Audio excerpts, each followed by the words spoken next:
Your Storm Team 18 forecast. Weather from where you live. Well, there's the big hot dome right here. This is what brought 108 to Portland, Oregon last week and has brought the extreme heat for weeks and weeks to parts of Texas. It's kind of merged together. So now, right here in the middle of the country, it is particularly intense. I mean, Topeka, Kansas, a couple of days ago hit 111 for the actual air temperature, breaking a 1936 record. Now, the heat dome is expanding a little bit. You notice everything kind of going up and around it, and as it expands, our heat will tend to worsen a little bit in the coming days. But to the east or the right of the top of the upper ridge, you typically get a surface high. An area high pressure that's a little closer to the ground. Well, with the surface high, the air is sinking, and it's sinking close to the ground. So this has brought about the stagnant day that we had today, a variable wind, high pollution levels, a lot of pollen, even some low clouds getting stuck underneath the high, and there are even some clouds tonight kind of stuck underneath the surface high.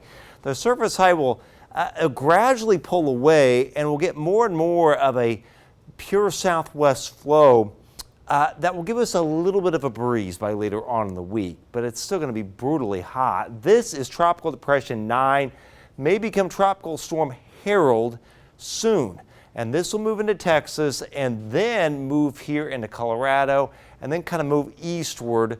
And that could squeeze out some scattered storms for us Friday. We get a little bit of the moisture from what's left of that. And there's just a lot of other tropical systems out in the Caribbean and Eastern Atlantic. So we've got to watch those, and then we'll watch the remnants of Harold, or what will be Harold, kind of do one of these, and we get enough moisture with the cold front by Friday.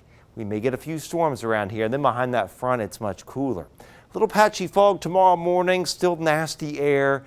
72, it's a 102 heat index tomorrow afternoon, very stagnant, 90-degree high. 88 to 93 going to do it viewing area wide with the heat index from 96 to 105, low to mid 90s Wednesday. Southwest wind kicks up a little bit more. The heat index 106, 95 after 72 in the morning. Heat index 101 to 110, and then Thursday's the peak, 95 to 100 for highs. Heat index to 107. Southwest breeze, and there you see the heat indices and the high temperatures. Again, kids that have football practice, any sort of athletics after school, keep that in mind. Even just kids being out on the playground at school, you want to have water and kind of limit that time. This is some of the remnant moisture, the shower storms from what will likely be Harold. As the front moves south, again, a couple storms are possible, or a few little storms Friday evening and Friday night for us. And then behind that, look what happens. After these heat indices you see here, look at this. 78 Saturday, 75 on Sunday, 79 on Monday, and then we warm up a little bit. We're back to near 90 at the end of next week.